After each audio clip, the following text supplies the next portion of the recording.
정청래 의원을 모시겠습니다.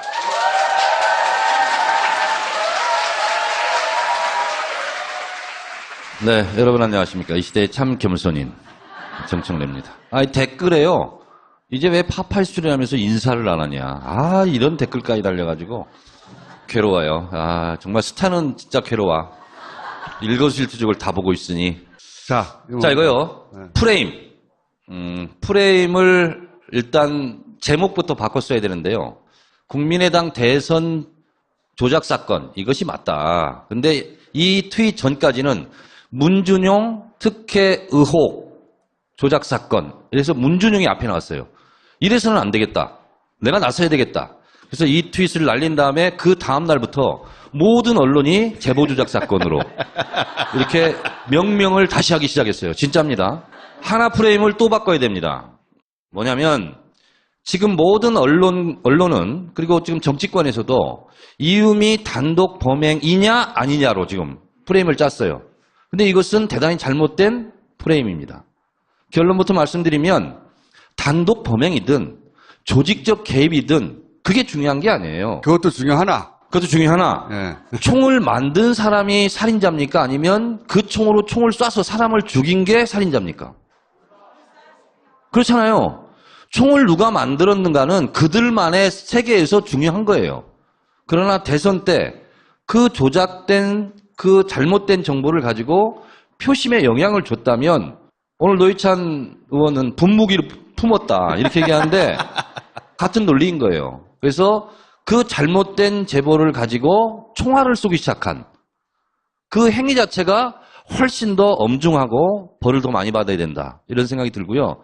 6.25 전쟁이 일어났어요.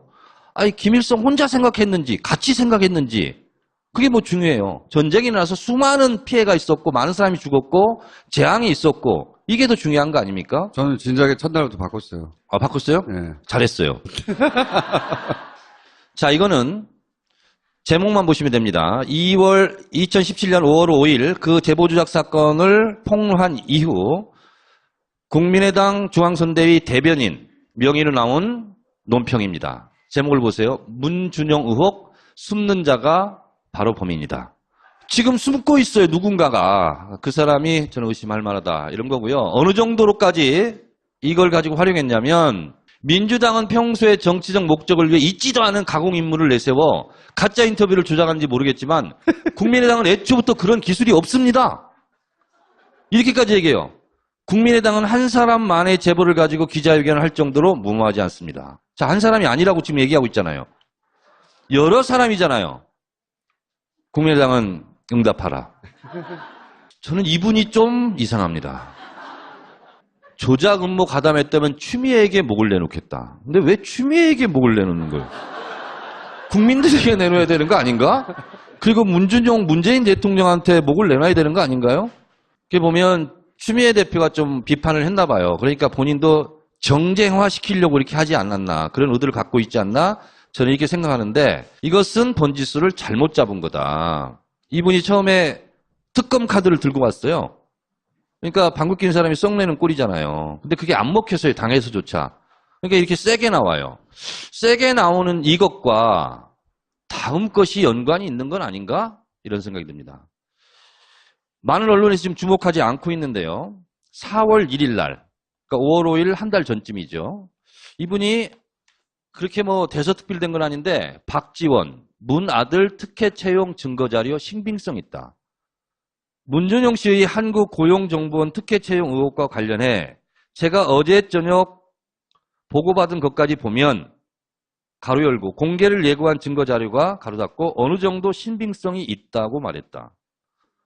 박 대표는 이날 오후 경기 수원종합운동장 실내체육관에서 벌어진 국민의당 대선 후보자 선출 5차 전국 순회 경선에 참석, 기자들이 해당 자료의 실체를 묻자 중요합니다. 우리 당내 팀에서 주력하고 있다. 면서 이같이 밝혔다. 다만 발표 시기에 대해서는 그쪽 팀들이 하고 있으니 저한테 보고할 것 이라며 말을 아꼈다. 발표 시 전국 파급력에 대해서도 그 내용을 발표했을 때 여러분, 취재진이 어떻게 보도하느냐에 달렸다고 모호한 반응을 보였다. 그는 네거티브 팀을 가동하느냐는 지적에 사실만을 얘기하는 것이라고 일축했다. 저는 박지원 전 대표가 지금 이 제복 조작 사건과 이 지금 발언하는 내용이 일치되는지 안 되는지는 저는 잘 모르겠어요. 그러니까 그때 말했던 자료가 이 녹취를 의미하는 거냐 아니냐는 확인할 수 없죠. 확인할 수가 없어요. 네. 다만 본인이 문준용 의혹 관련해서 다른 팀에서 지금 활동을 하고 있고 그것을 본인이 보고받는다. 그렇죠. 라는 거예요. 저는 주목하는 게 그 대목입니다. 그렇다면 대선 막바지에 가장 강력한 것을 터뜨렸잖아요. 문준용 씨 관련해서는 본인이 보고받고 있다고 그러고 다른 팀이 있다고 그랬고 그러면 이것을 보고받지 않았을까라는 저는 의심을 하고 있는 거예요. 목을 내놓겠다 이렇게 강력한 발언을 하는 것도 저는 상식적이지 않아요. 너무 센 발언이잖아요. 하도 이제 박지원 전 대표를 의심하는 사람들이 사실은 많거든요. 사실 여부와 상관없이. 왜냐면 워낙 이 정보 감각도 뛰어나고 그때 당시 이제 최전방 공격수 역할을 했고 그러다 보니 이런 건이라면 당연히 알지 않았을까라고 언론에서도 지목을 많이 하죠. 저는 생각이 좀 다릅니다만. 그러니까 또 하나 이건 김총수가 특종인데 제가 출처를 밝히지 않고 제 것인 것처럼 써먹었어요. 출처를 밝히지 않고.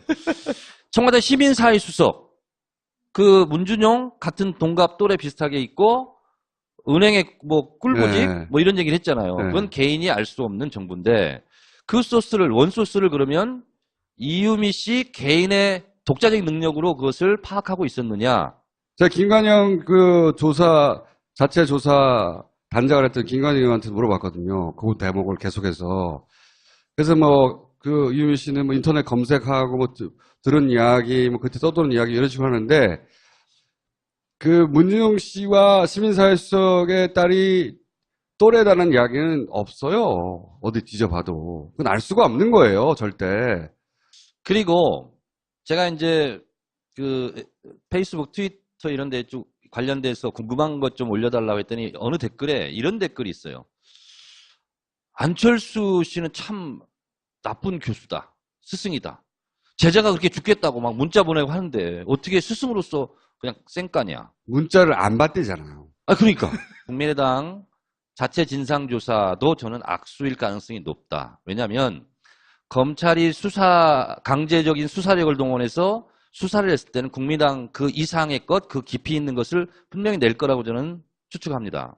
그러면 국민의당에서 지금 자체 진상 발표한 것조차 의심받을 개연성이 저는 있다라고 보는 거죠. 그래서 그 자체 진상조사가 급한 게 아니라 책임 있는 분의 대국민 사과 이런 것이 먼저 선행이 됐어야 했는데 저 단추를 좀 잘못했다. 의원님 보시기에 안철수 전 대표는 언제 입을 열 거라고 보세요? 제가 봤을 때는 대법원 확정 판결 나와야 하지 않을까요? 그럼 몇 년 걸리는 거 아니에요? 아니, 저는 정계 은퇴.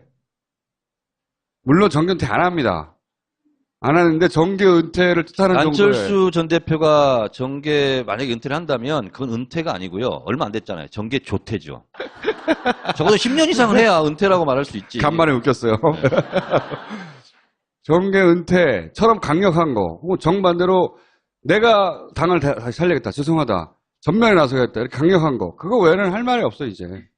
길이.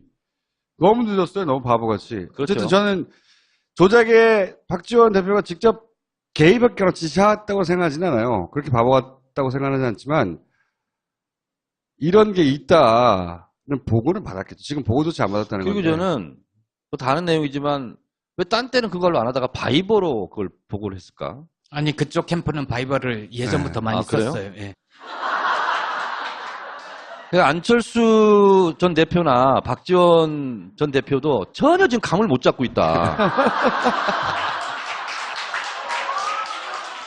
문재인 정부가 출범한 이래 여러 가지로 이전과는 다른 양상을 보이는데요. 지금 헌정상 최초로 집권 여당이 2개의 정당이 탄생했죠. 더불어민주당, 청래당. 그래서 우리가 정권 교체하는데 애를 썼으니 이제 좀 한번 놀러 가자.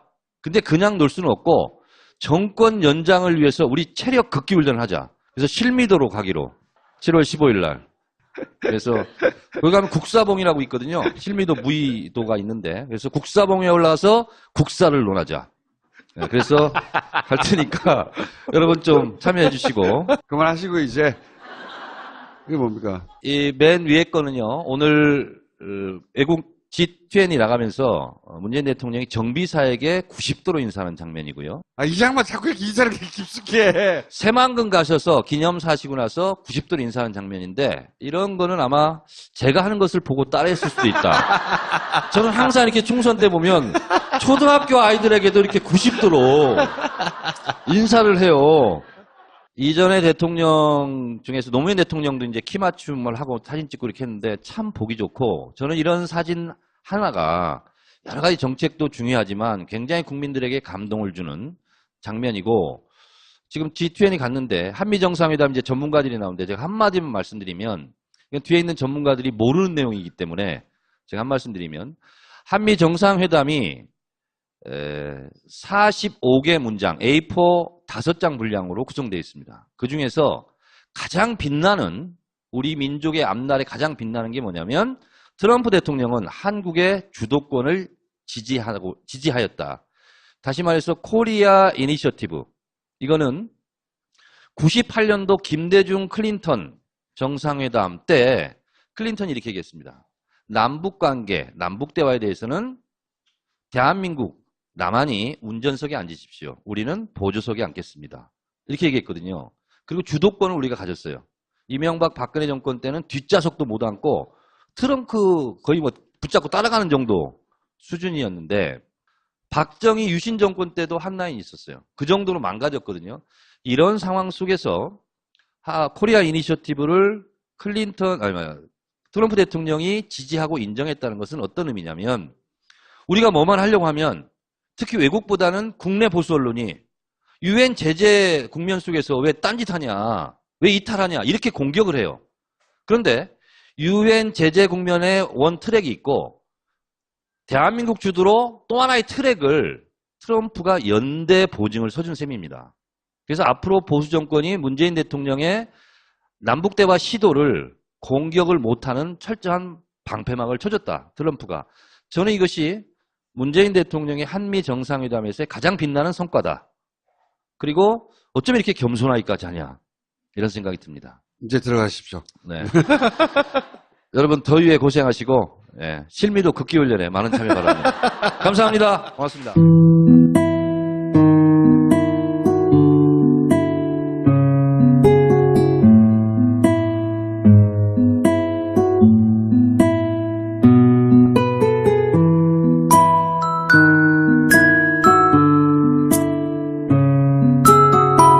개입이든 그게 중요한 게 아니에요. 그것도 중요하나? 그것도 중요하나 예. 총을 만든 사람이 살인자입니까? 아니면 그 총으로 총을 쏴서 사람을 죽인 게 살인자입니까? 그렇잖아요.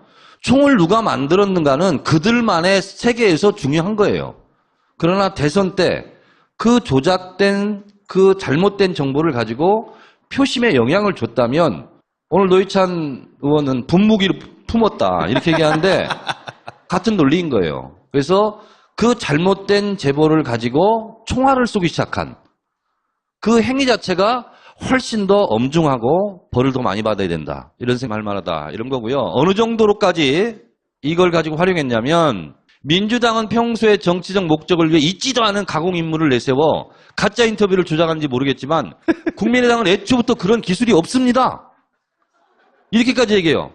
국민의당은 한 사람만의 제보를 가지고 기자회견을 할 정도로 무모하지 않습니다. 자, 한 사람이 아니라고 지금 얘기하고 있잖아요. 여러 사람이잖아요. 국민의당은 응답하라.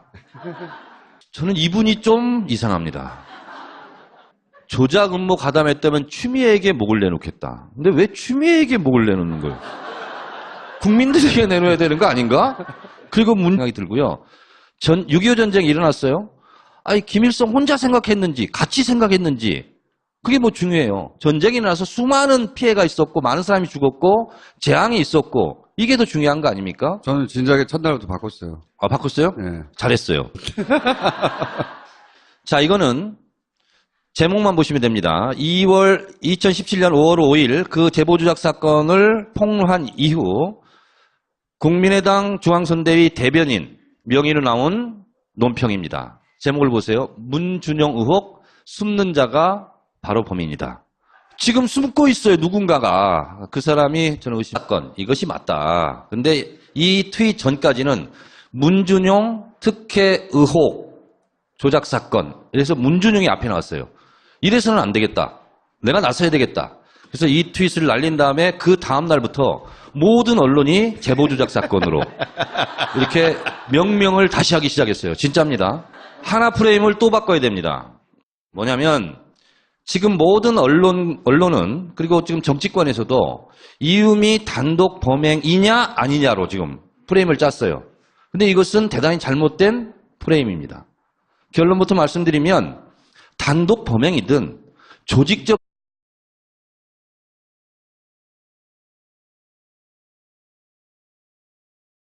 정청래 의원을 모시겠습니다.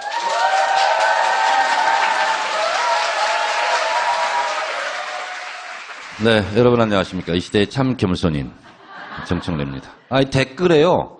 이제 왜 파파이스를 하면서 인사를 안 하냐. 이런 댓글까지 달려가지고 괴로워요. 정말 스타는 진짜 괴로워. 일거수일투족을 다 보고 있으니. 자, 이거요. 네. 프레임. 프레임을 일단 제목부터 바꿨어야 되는데요. 국민의당 대선 조작